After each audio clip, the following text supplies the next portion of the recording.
Olá, olá todo mundo. Não sei se já chegou alguém. Oi, Ana, Juliana, Rogéria. Tudo bem, todo mundo? Como é que estão essa semana? Oi, Marta, oi, Ana Paula. Ana, em oração. O assunto vai ferver. Eu queria até dizer que eu fiz uma proposta, não sei se vocês estão de acordo, mas como se fosse mesmo um grupo, quem precisar ir saindo antes sai. É tão engraçado falar isso, né? Eu fiz uma proposta de ficarmos 1 hora hoje. Se for muito, vocês saem, se eu ver que não vai ficando ninguém, eu termino antes. Mas a Marta juntou as perguntas para mim e elas deram alguma coisa na ordem de 40 perguntas. Então, eu vou tentar, quer dizer, a Marta organizou e eu vou tentar cobri-las, né? E tentar usar o máximo o tempo bem usado para vocês, sabendo que a estação das entrevistas começou para muita gente, né? De entrevistas de mestrado, entrevistas de doutorado. E quem sabe isso pode ser muito útil para alguns de vocês nesse momento. Mesmo que a gente não consiga antecipar o que vai vir, às vezes só conversar sobre esse momento pode ajudar, né?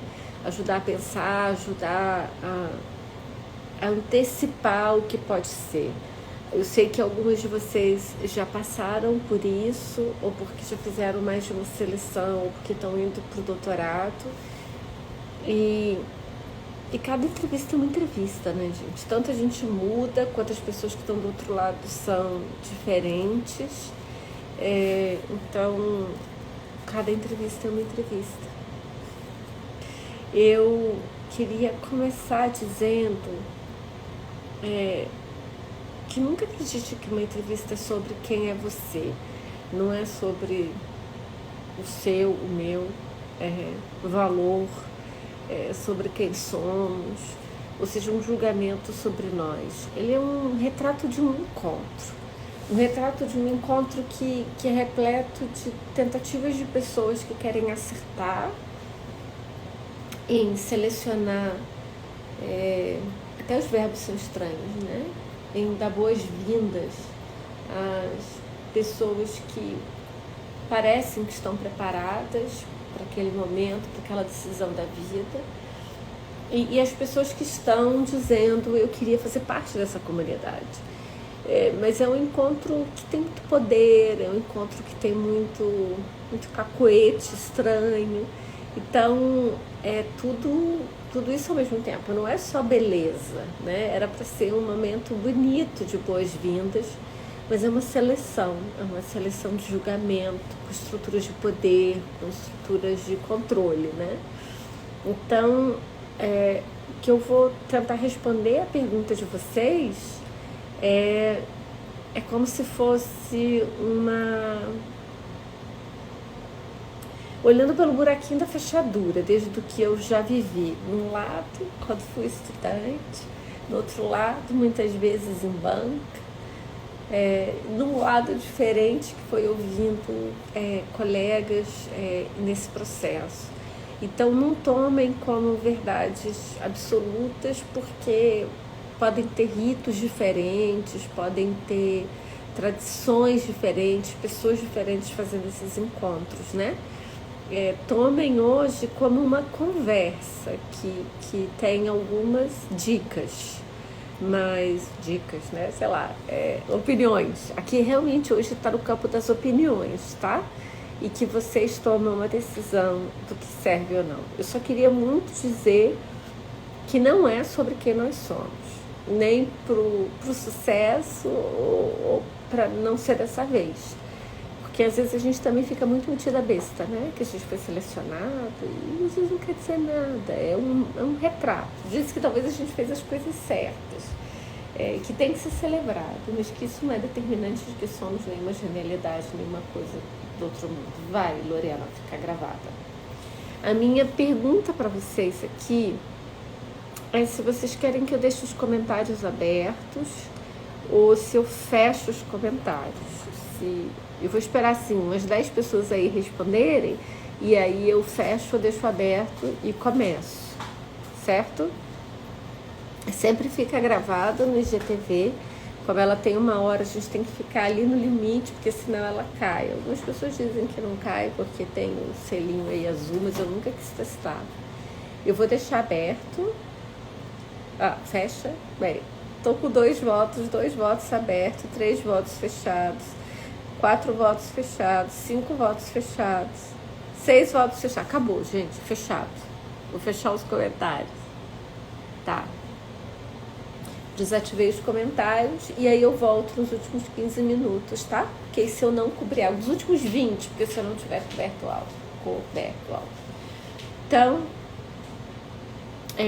eu vou começar com 3 pontos e aí vou seguir perguntas e respostas que eu recebi, tá certo? Então, o primeiro é que hoje todas as entrevistas, até onde eu sei, elas estão sendo online e elas são curtas. Eu andei olhando uns programas de ontem para hoje, elas estão em torno de 15, 20 minutos. Gente, é muito rápido. É muito. Você entrou, você se apresentou, a câmera foi aberta, as pessoas fizeram 2, 3, 4 perguntas, acabou. Isso vai determinar também o seu passo de respostas, tá? Então, ela é muito curta, ela é nesse ambiente online, que é um ambiente que nós perdemos algumas percepções sensoriais dos encontros, né? Alguns programas permitem que outras pessoas, exceto outros candidatos, assistam. Então, isso também pode ter, além da banca, outras pessoas ali. Eu não sei se elas... Eu imagino que elas não estão podendo usar a câmera aberta e nem falar, mas como forma de audiência, em alguns programas em que o processo é mais público, isso é permitido. Eu sei que alguns programas na Universidade de Brasília assim permitem. Então, pensa junto comigo desde o início, que é muito breve. Isso vai determinar o ritmo das suas respostas também. 2, não há uma fórmula, mas pensa de antemão qual foi o horário que você foi selecionado. Você é a primeira do dia? Você é a primeira depois do almoço? Você é a última do dia? Você é a primeira do primeiro dia? Eu não tenho nenhuma psicologia que determine os comportamentos sobre se as pessoas com fome, se as pessoas com sono, se as pessoas cansadas, se as pessoas com muito fôlego, como é que elas se comportam. Mas esses momentos do encontro são determinantes. É para o seu corpo, é para o corpo dos outros.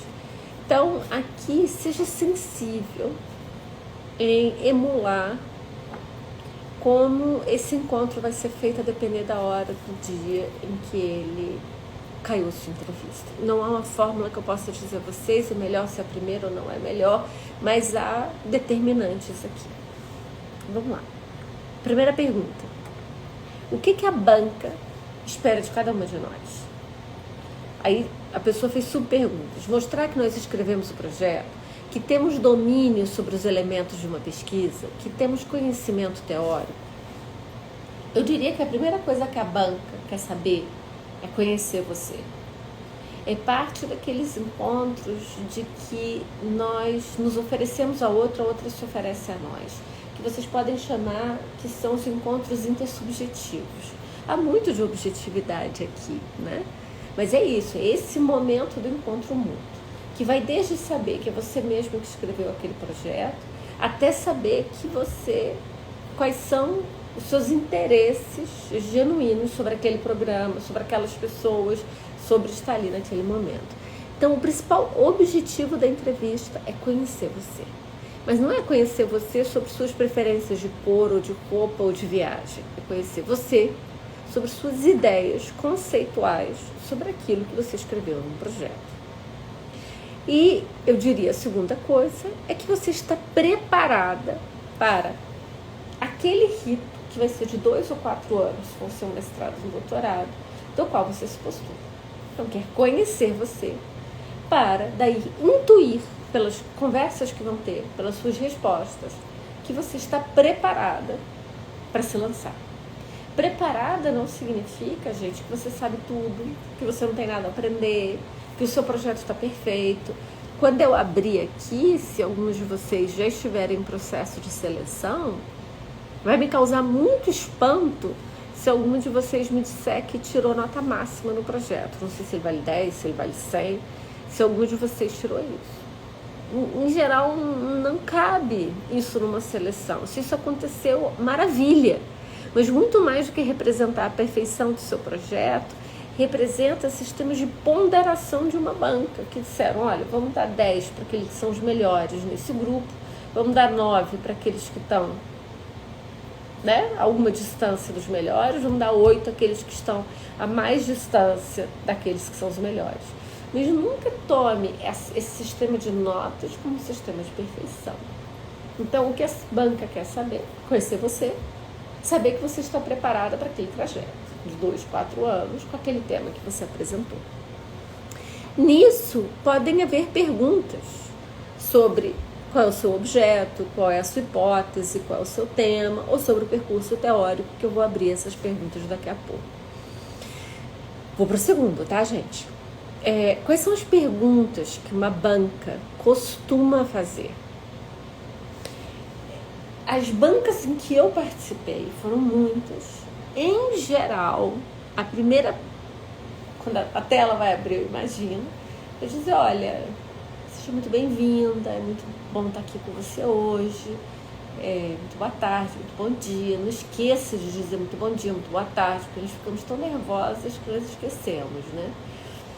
E as pessoas podem dizer, olha, Débora, a gente leu o seu projeto, a gente viu que você quer trabalhar com isso, a gente vai querer te ouvir um pouco mais sobre isso, mas quem sabe a gente pode começar com você falando por que esse programa, quem é você, como é que você chegou aqui.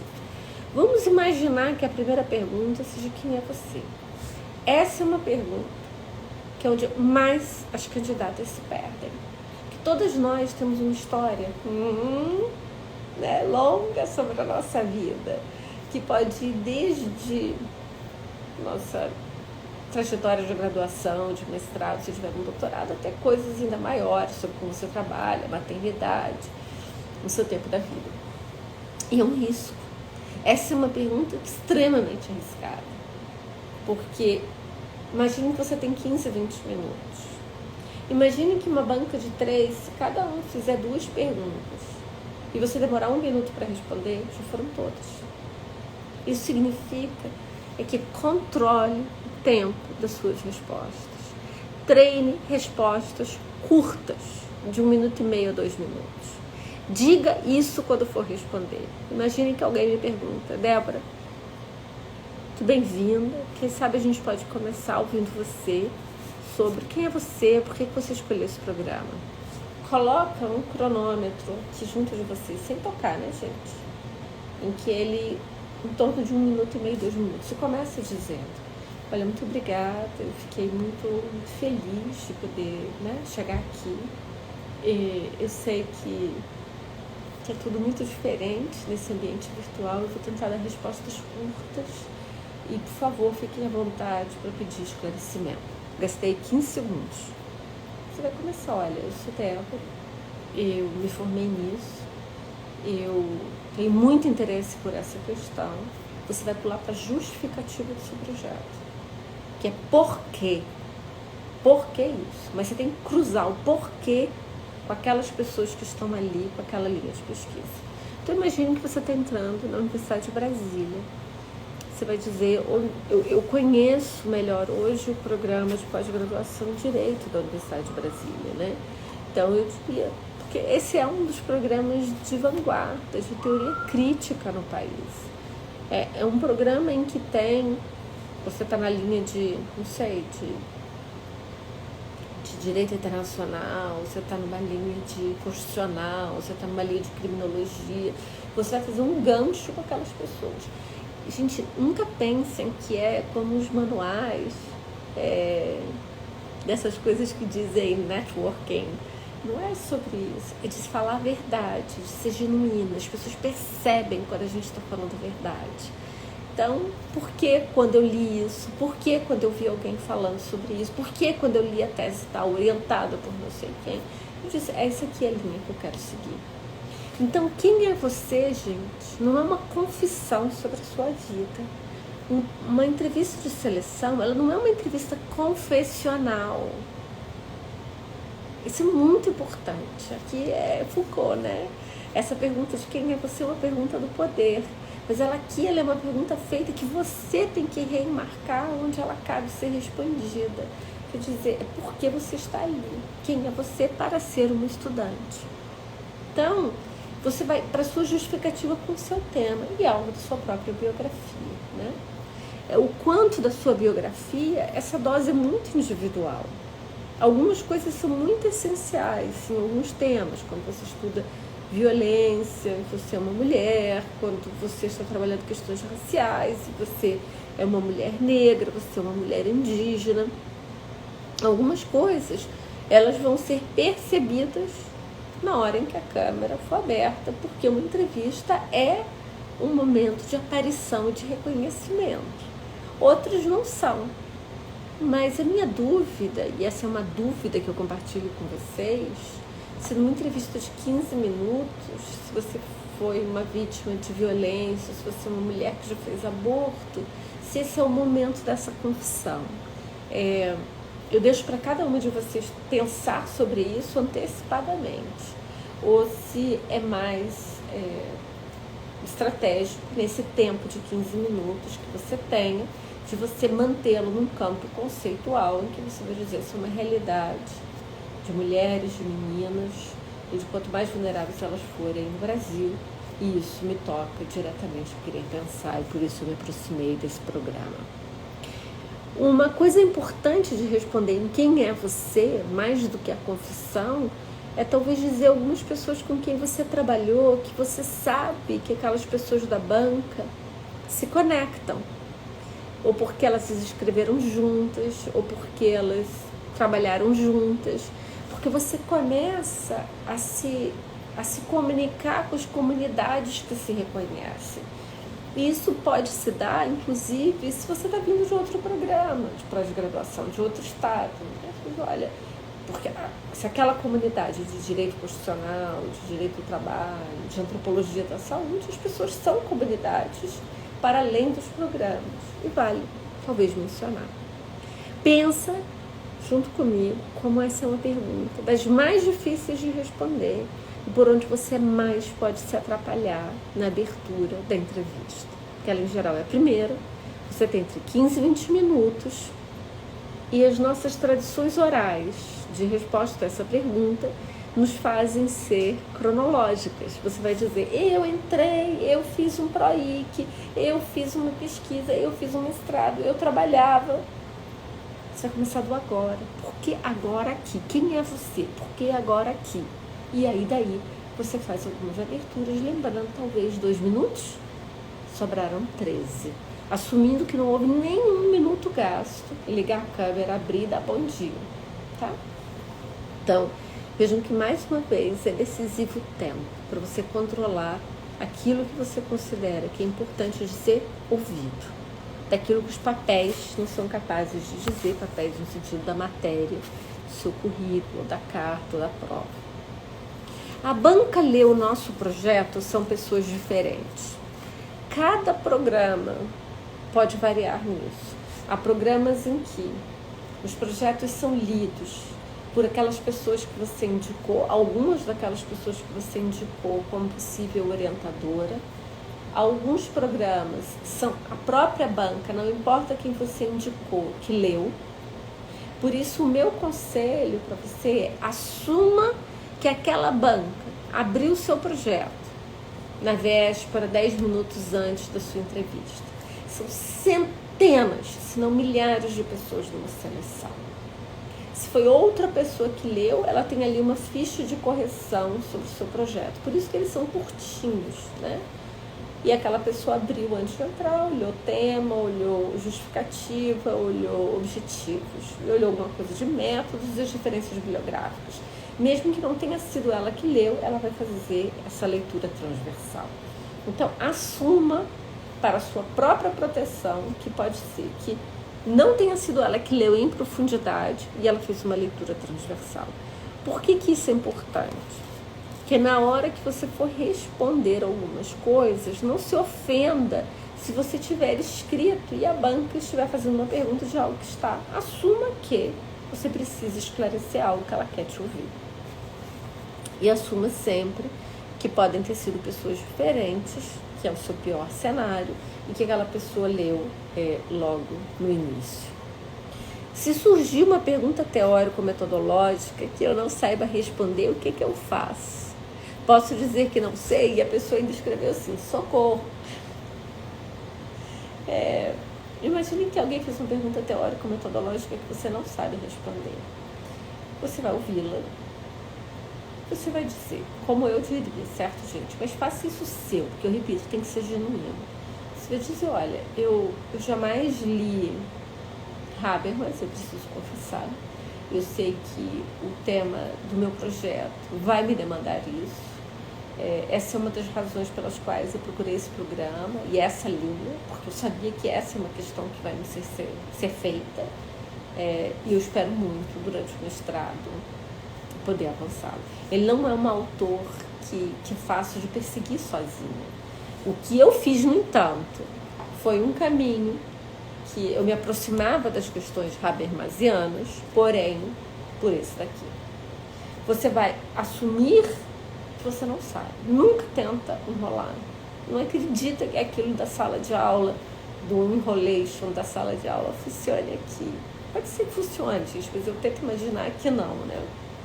Você vai dizer o caminho que você optou e por que você escolheu ali. Porque esse é um caminho conceitual, teórico, que você quer desbravá-lo, que você precisa da ajuda como uma aluna, como um estudante para persegui-lo. Sim? Então você não vai dizer, eu não sei, eu nunca li. Não, você vai compor a narrativa verdadeira daquilo que você sabe para responder aquela pergunta e que você está aberta a investigar aquele campo. Se a banca souber menos que eu sobre o tema e bater pé em uma informação errada, eu já vi acontecer, eu posso corrigir ou melhor aceitar, já quem manda, quem pode, obedece quem tem juízo. Eu não saberia responder, tá, gente? Assim, e essa seria uma resposta que eu daria em diferentes momentos na minha vida. Eu nunca bateria o pé, né? Porque eu não quero perder meus 15 minutos em confrontação. Eu daria um jeito de dizer, pode ser, mas me inquieta pensar por aqui. Eu insistiria, talvez gastando 1 minuto, naquilo que eu estou segura que é a resposta correta, mas eu faria a moldura de uma possibilidade de um diálogo.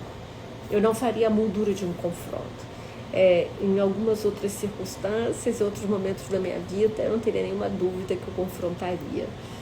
Mas eu queria muito deixar para que esse seja um discernimento de vocês, daquilo que vocês querem sair da banca e pensar como vocês querem contar a história desse momento, né? Eu evitaria o confronto com aquela pessoa, até porque ela tem uma audiência ao lado dela ou outras pessoas assistindo e você não quer transformar aquilo num duelo, né? Até porque você é a parte mais fraca do duelo. Mas eu também não me entregaria as minhas verdades. Eu talvez negociaria a forma de falar. Devo me preocupar em fazer articulação com os professores que estão na banca ou o projeto já cumpre isso? Aqui você tem 2 perguntas. A primeira, eu espero que o seu projeto já tenha feito isso. Que você sabia quem era a banca e de alguma forma você se comunicou com aquelas pessoas. Mas muitos programas, as pessoas não sabem quem é a banca até a véspera, até 48 horas, até uma semana antes. Então, se o seu projeto não fez isso, você deve fazer. O desafio aqui é como. Muitas pessoas fazem isso quase como uma bajulação. Bajulação não funciona. Pode ser que funcione com algumas pessoas, mas pode ser até feio bajular. Ela tem que ser uma articulação genuína. Então, olha, eu quero aqui estudar a situação da violência contra as mulheres, Eu sei, inclusive, que a professora A já fez um estudo sobre isso, A, B, C. Eu sei, inclusive, que a professora D, que não está aqui, mas que é daquele programa, daquela linha, ela vem estudando muito esse tema. Fazer isso é mostrar algo que os programas chamam como adesão. É que você está se aproximando daquilo que a comunidade está tentando construir como uma comunidade de partilha. Então, mostrar a aderência é o quanto os seus desejos, os seus interesses conversam com aquela comunidade que está ali sendo representada por aquelas 2 ou 3 pessoas que são da banca. Existe alguma técnica para tapear o nervosismo?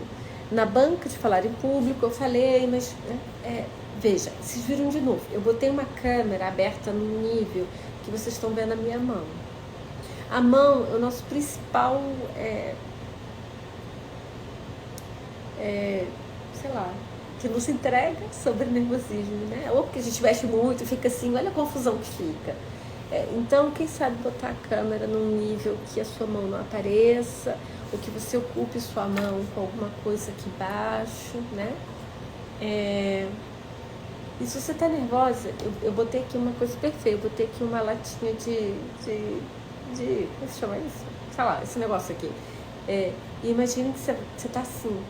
Se isso está acontecendo, fala, eu estou muito nervosa, muito nervosa. Então, por favor, podem me cortar se eu ficar circular, se eu começar a falar muito, pouco, porque eu estou nervosa. Fala. Não tenta esconder se você começar a ficar com as placas vermelhas. Não tem problema. Eu já disse isso, eu vou sempre repetir, porque importa tanto, né? E a desigualdade de poder, né, gente? Como a gente pode... Então, tapear... É claro que você não vai sair dizendo, eu tô nervosa, se aquilo virar insuportável, fala.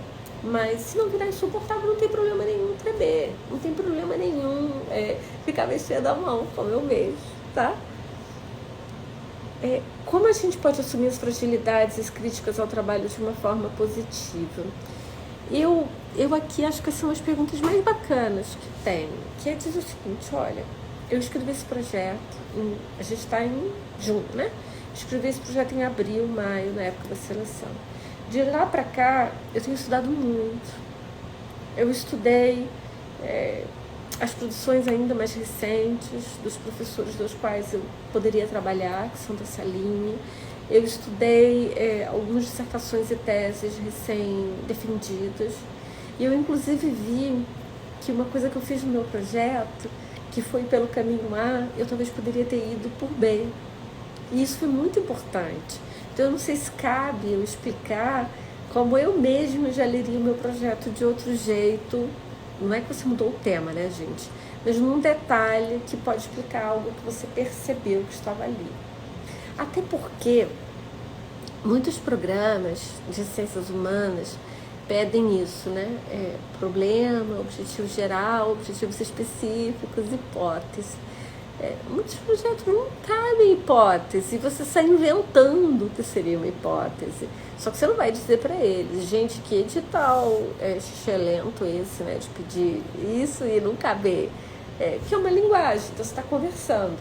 Mas aí você se ajeita, arrumando os termos e dizendo por onde você revisou algumas coisas, mas que seja, de novo, verdadeiro. Então, não tem problema tanto assumir como se corrigir de algumas coisas que você pensou melhor nesses 3 meses, 4 meses. O currículo com diversas produções é determinante para aprovação? Posso ser eliminado por ter um currículo com poucas produções? Poder pode, gente. A depender de cada programa, do que é valorizado, se é muita produção, se você já, sei lá, teve experiência de pesquisa, a entrevista elimina. Essa é uma pergunta que vai vir depois várias vezes. A entrevista elimina. Em geral, você vai o dobro das vagas para a entrevista. E ao contrário do que nós imaginamos quando era 100 por vaga, 1 a 1 por vaga, algumas vezes é a concorrência mais difícil que tem, porque você está com pessoas muito qualificadas. Então você está concorrendo sem saber com quem, com o quê, né? Então é saber que chegar na entrevista é uma grande vitória, grande vitória. Não ter chegado não significa nenhum grande desastre. Foi um pente fino, muitas vezes 50-1, 40-1. E agora é 1-1 que você não sabe com quem poderia ser esse outro. Então tudo pode eliminar. Não deveria produções, né, gente? Porque a gente está selecionando para um mestrado, para um doutorado, que é o tempo da vida em que as pessoas vão produzir. Mas sim, pode. Mas se você não tem, esse problema não existe mais para você. Certo? Como você vai justificar? Só vai justificar se lhe perguntarem. Se não perguntarem, você não vai justificar. Eu passei um tempo fora da vida acadêmica, eu não escrevi. Como é que eu justifico? Só se lhe perguntarem. Se essa pergunta não chegar, você não vai tocar nesse assunto.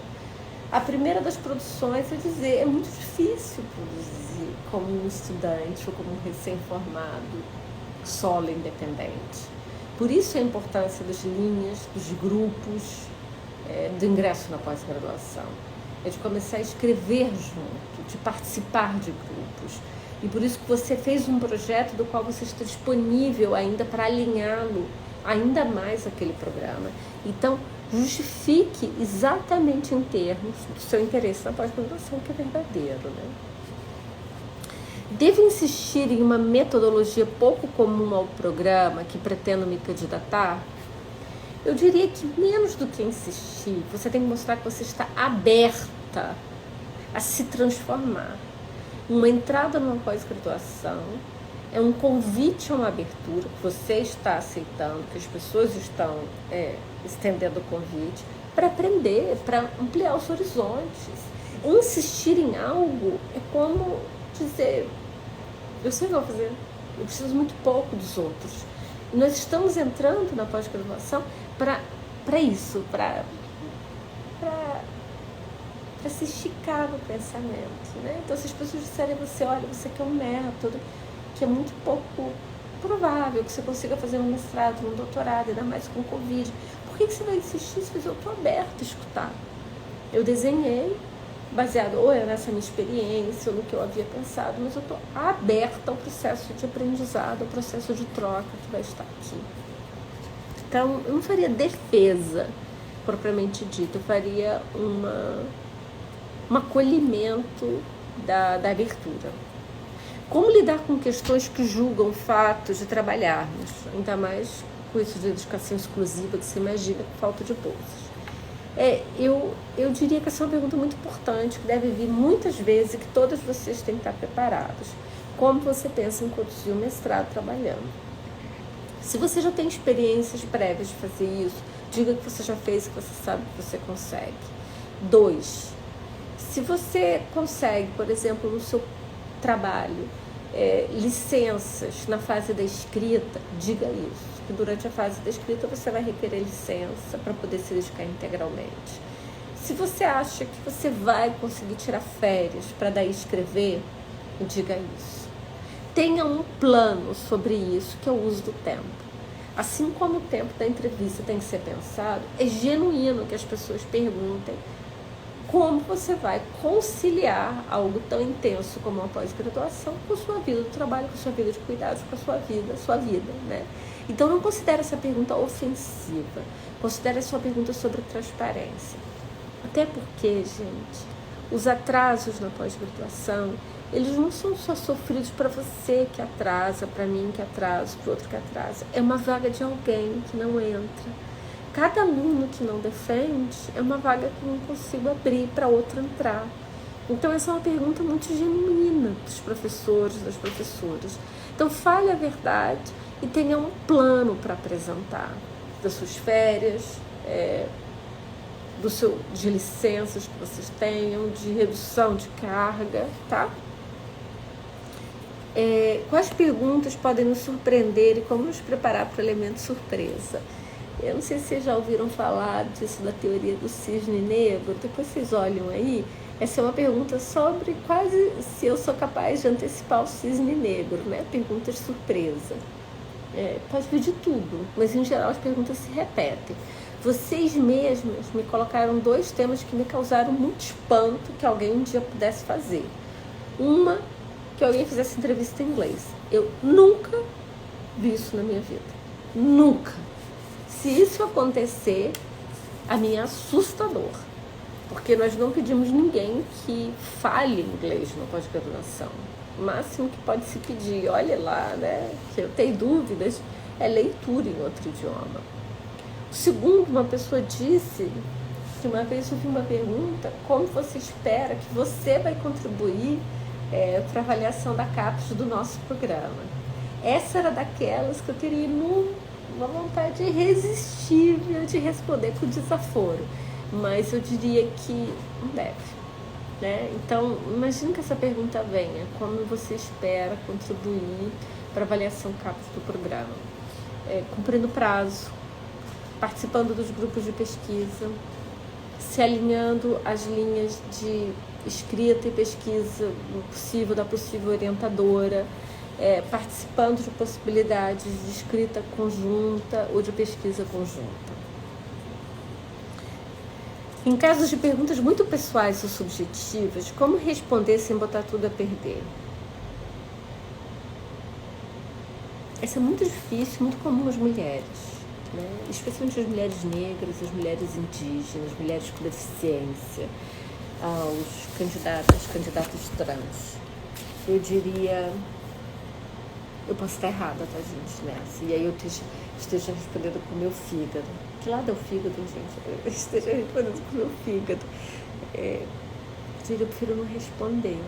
Eu espero que o senhor entenda, mas eu prefiro não responder. Mas eu deixaria o julgamento de cada uma de vocês, tá? Eu já vi candidatas cegas serem perguntadas como elas acompanhariam as aulas. Quanto a sua pergunta que tem que ser para nós, professores, como nós vamos fazer as nossas aulas mais inclusivas, né? Candidatas surdas agora no mundo digital, enquanto essa é uma pergunta que tem que ser feita para nós. É muito difícil. Eu espero muito que perguntas assim não cheguem para vocês, e se assim chegarem, eu queria muito oferecer para ajudar a pensar o que é que nós podemos fazer diferente para que isso não aconteça. Eu vou ainda seguir 3 minutos, tá? Antes de abrir para vocês. Como iniciar a apresentação do projeto, o que é essencial que eu devo falar? O essencial é o seu tema e o seu objeto de pesquisa, o seu objetivo de pesquisa, o seu problema de pesquisa, aquele em que você diz, eu quero analisar isso. Imaginando que na abertura você apresentou a justificativa de por que você está ali. Isso é o mais essencial. Não perca muito tempo na metodologia, a não ser que a banca faça um rebate e pergunte sobre metodologia. Porque qualquer pessoa, eu diria, olha como eu estou sendo normativa, sabe que os métodos nós vamos mudar durante uma pós-graduação. Então, o que é importante é saber como aquele tema tem aderência, se encontra com a possibilidade das orientações. A roupa que eu vou vestir, a forma como estou arrumada, podem interferir na avaliação da banca? Interessante porque está no feminino, né? E essa é sempre uma preocupação permanente de nós mulheres. Eu diria que tudo interfere, até a nossa existência, as nossas formas, o nosso corpo. Se você é uma mulher surda, se você tem um implante coclear, como você fala, se é uma mulher negra, tudo interfere. Agora, como isso interfere para os curtos-circuitos da injustiça, eu não romantizaria a humanidade, né? A humanidade ela é repleta de vieses e de baias em que eles todos podem entrar em ebulição ali. Então, a minha maior esperança vem de que essas entrevistas hoje online elas são gravadas. E isso é um mecanismo de contenção importante da naturalização das discriminações. Uma boa entrevista, mesmo com um projeto fraco, pode aumentar as chances de aprovação? Sem dúvida. Se você chegou à entrevista, é porque o seu projeto foi digno, foi avaliado bem para chegar à entrevista. A entrevista é decisiva. Você pode ter tirado em 10, 9 no projeto. Fez uma entrevista ruim, você pode ser eliminada. Você pode ter tirado 6, se a nota de corte era 6. Fez uma boa entrevista, você vai entrar. Então, a entrevista é decisiva. Não esqueça isso. Esse é o momento decisivo da entrevista, do processo seletivo. Expor o problema de pesquisa na entrevista de forma diferente do que foi apresentado pode ser mal visto. Desde que seja o mesmo problema de pesquisa e refinado, eu diria que não é um problema. E você justificar como? Desde o momento em que eu escrevi e que eu apresentei, eu vim estudando, eu vim revisando, eu estudei ainda mais e eu queria, inclusive, poder ajustar algo que eu apresentei ali. Porque, em geral, nos projetos de seleção, nós fazemos muito mais do que o que nós vamos conseguir fazer. Isso vai dizer, eu consegui ainda mais reduzir o que eu apresentei. Demonstrar que tenho dúvidas sobre a formulação do meu problema de pesquisa, o que reavaliei seus termos pode ser mal visto? Eu diria sim e não. Não se você souber marcar. Dizer que é o seu processo de desenvolvimento contínuo, de reflexão contínua, que está te levando aquilo ali. E sim, se você disser que você mudou completamente o tema, né, gente? Quando você diz assim, eu não quero mais estudar violência, ou agora eu vou estudar demarcação de terras indígenas. Sim, tá? Como agir se a banca fizer uma articulação teórico-metodológica sobre a qual eu não saiba responder? Seria estratégico mostrar uma vulnerabilidade nessa etapa? Como responder não sei? Muito bom. Eu diria que é importante assumir quando a gente não sabe, né? Olha, eu não conheci, eu não havia pensado nisso, eu estou aberta a pensar. Vou, inclusive, indiferente à seleção, começar a me aprofundar nessa possibilidade. E é exatamente isso que eu espero de um mestrado, de um doutorado. São possibilidades de pensar rotas de construção do meu tema que eu não tinha pensado antes sozinha. Quanto ao projeto, o que é mais importante na preparação para a entrevista? A metodologia, marco teórico ou articulação, problema, hipótese, objetivos? O segundo. É especialmente o problema. É a coisa mais importante que você tem. A hipótese é que eu diria que é a menos importante, porque é aquilo que se você muda o marco teórico, se muda o marco conceitual, você vai mudar. É que mais falha tem em pesquisas em ciências humanas. Então, o mais importante é o problema e o objetivo. Tá? É útil elaborar uma planilha com a produção acadêmica e ideia dos membros da banca? Sem dúvida. Tenha isso e faça isso de uma maneira muito genuína na sua entrevista. Eu, inclusive, vi uma palestra, eu, inclusive, li tal texto, de uma orientanda, tá? Muito importante isso, porque você mapeia quem está ali. E como você pode conversar, sempre com honestidade. Como demonstrar que o meu projeto dialoga com a linha de pesquisa? Como mostrar que tenho a oferecer ao programa? A coisa que mais você tem a oferecer ao programa é quando você tem adesão a linhas que estão ali.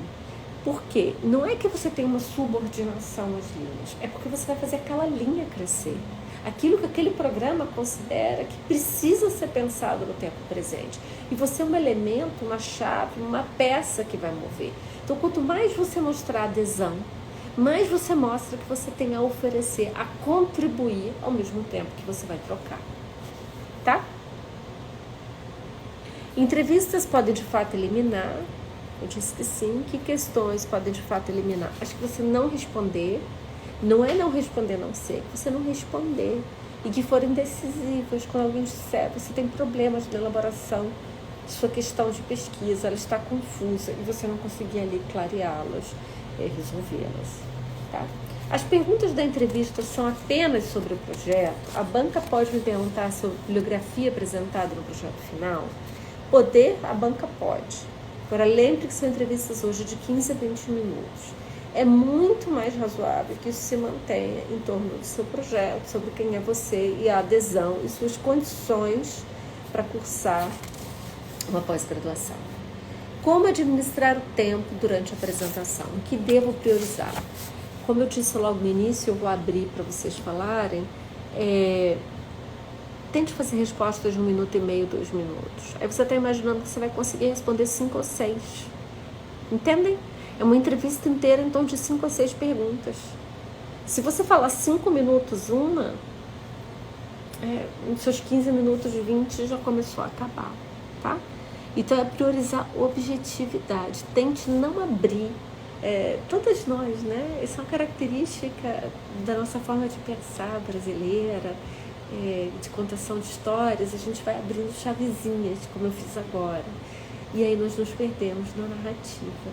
Tenta ensaiar uma ordem, tenta já desenhar possíveis frases para essas perguntas que você sabe que vão vir, tá? Quando saber a hora que devo parar de falar. Essa pergunta pode vir pelo tempo, como agora, tem 15 minutos, eu tenho que parar de falar, mas também se você já controlar de saída, respostas de até 2 minutos. Mesmo que você não estiver indo muito bem, você sabe que você tem que parar. Mas fica de olho nas pessoas. Os corpos dão sinais se estão conectados a nós ou não, tá?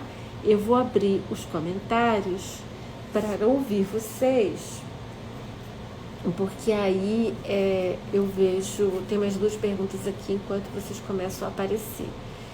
E para quem está tentando a seleção após muitos anos afastado da vida acadêmica, qual a melhor forma de falar sobre isso, se isso for perguntado? Se isso for perguntado, fale a verdade. Você teve filhos, você primeiro teve que trabalhar e organizar a sua vida, você teve alguma intercorrência na sua vida, mas sem precisar fazer nada confessional, tá? Aqui diz o Emerson, você sabe quando existe de literatura de Edgar Morin para você poder dizer o que você disse nesse projeto de tese? Aí você vai dizer, Emerson, é verdade, esse é um autor de extensa produção bibliográfica, talvez o que eu tenha feito aqui foi um cacoete da vida acadêmica, em que nós queremos mostrar que estamos alinhados com o jogo escolástico, das referências, e eu devesse ser ainda mais cuidadoso em citá-lo. Certamente isso que eu espero aprender durante o mestrado, em particular a diferença entre o marco teórico e o marco conceitual. Edgar Morin é alguém para o marco teórico muito mais do que para trabalhar com conceitos. Qual é a diferença da entrevista de mestrado para o doutorado, Érica? Talvez o tempo, eu não sei como é que está sendo distribuído os tempos, e a dose que pode ter de questões conceituais. Num doutorado, ela pode se fazer um mergulho maior sobre conceitos, sobre teoria, que se espera que no mestrado não se faça. A Tainã, é bom tom mandar e-mail aos docentes da linha de pesquisa para dialogar?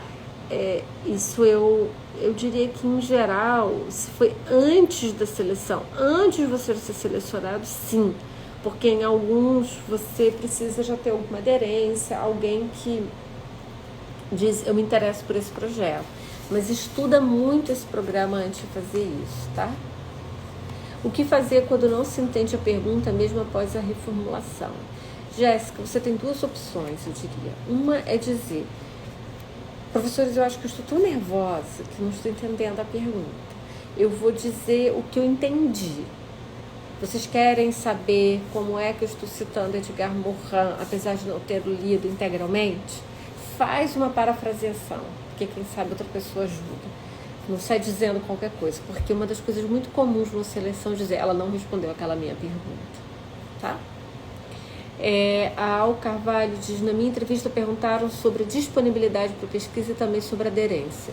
Isso é fundamental, quanto tempo você tem para pesquisa? Essa é uma pergunta que hoje vai vir com muita força, porque com o Covid as pessoas estão trabalhando ainda mais, tudo no mundo virtual.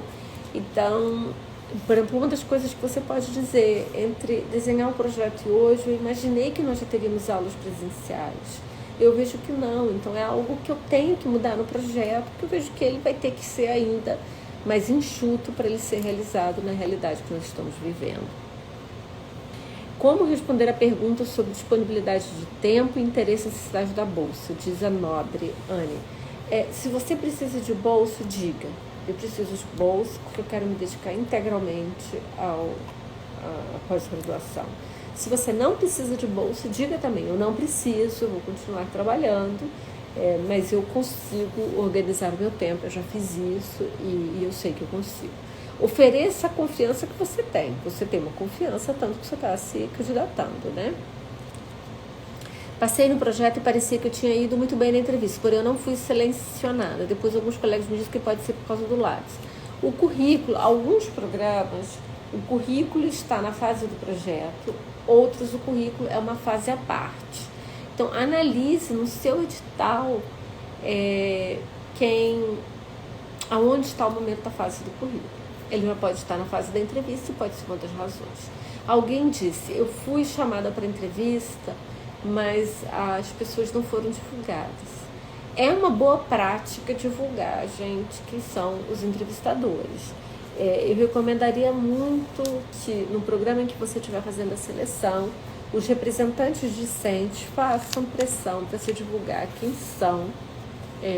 são os membros da banca de seleção, tá?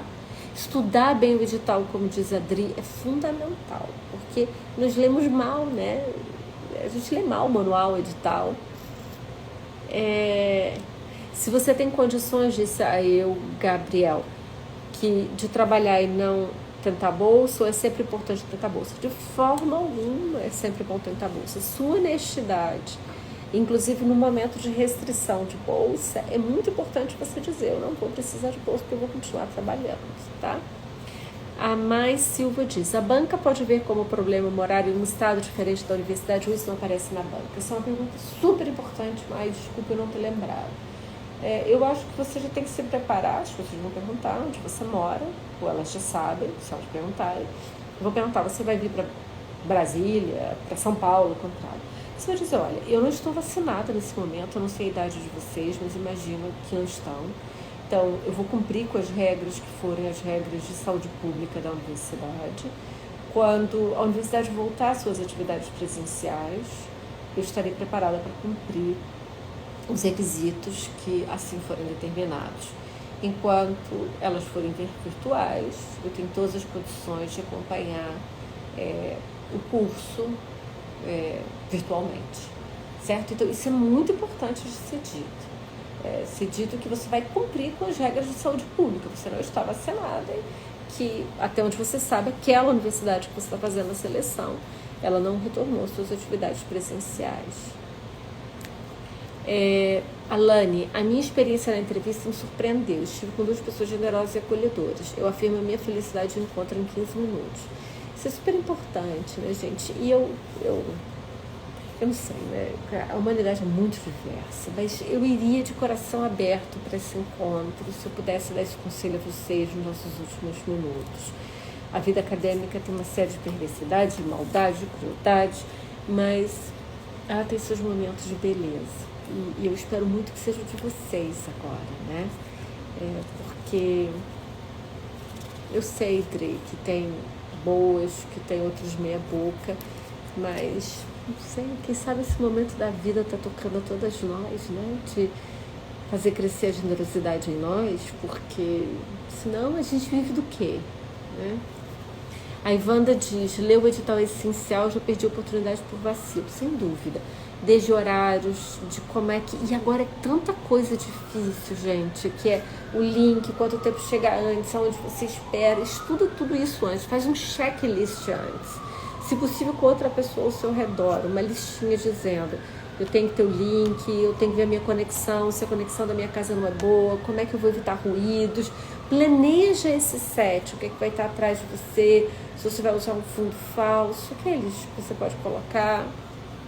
Pensa tudo, planeja esse momento do lado de vocês. Se você vai estar usando um bom fone, planeja antes, tá? Antes de ir para esse momento, porque a gente tem muita coisa para dar errada na hora de prestar atenção. Me diga, gente, o que mais que vocês queriam me perguntar? Como me aproximar da faculdade que não estudei? Lívia, eu queria poder dizer que isso deveria ser natural, né? Nós mudarmos de faculdade, porque a gente quer transitar. Mas vamos imaginar que isso seja uma surpresa das pessoas, que ela diga, você não se formou aqui na Universidade Federal do Paraíba, por que você quer vir para cá? Aderência. Você vai dizer, porque eu quero me aproximar dessa linha, por causa dessas pessoas. Eu acho muito importante esse trânsito entre diferentes universidades na nossa formação.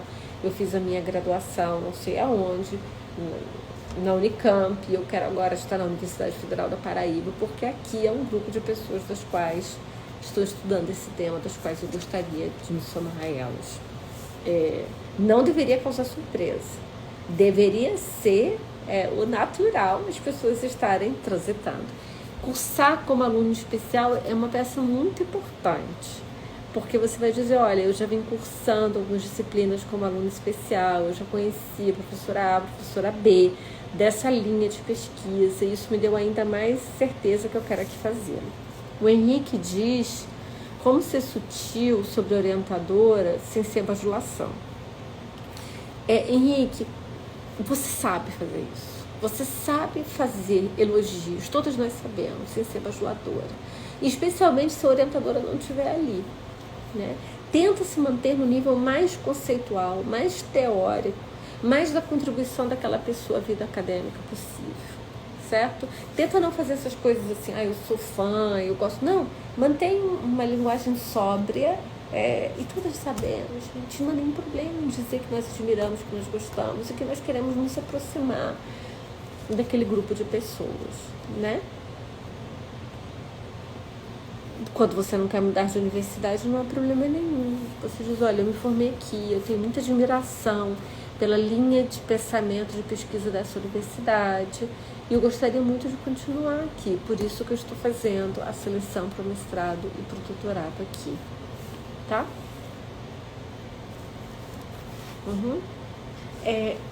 Eu posso, gente, encerrar dizendo duas coisas a vocês. Vão e se entreguem nesse momento. Tentem fazer com que seja um momento que vocês queiram lembrar, que vocês queiram ter uma história para contar. Se preparem no que for possível se preparar, especialmente essas questões de quem são as pessoas, os equipamentos, o lugar, o ruído. E qualquer que seja o resultado, ele não é sobre quem é você. É sobre um retrato de você naquele momento, com aquelas pessoas para aquele programa. Não é sobre quem é você. Em alguns encontros da nossa vida nós passamos, outros momentos nós não passamos, e essa história de todas nós da nossa vida, né? Algumas pessoas já passaram aqui dizendo, já fiz 2, 3 seleções, e somos assim, todas somos assim. E essa é uma experiência que nós vamos passar a vida toda. Então pense a história que você vai contar e como você vai viver esse encontro. Queria muito também deixar um coração, uma florzinha para vocês. Se cuidem muito. Essa é uma semana muito decisiva na nossa história democrática. Eu fico muito feliz de saber que nós estamos aqui. Quando a gente está aqui falando sobre seleção de mestrado e doutorado, a gente está falando sobre sonhos. A gente está falando sobre aquilo que vocês querem de bonito para a vida de vocês. Um beijo muito grande em todo mundo. Acho que vão fazer provas essa semana. Eu queria muito que vocês soubessem que todas nós, essas 400, 500 pessoas, estão torcendo por você. Um abraço grande, viu? Até domingo que vem. Falei demais hoje, gente. Assim,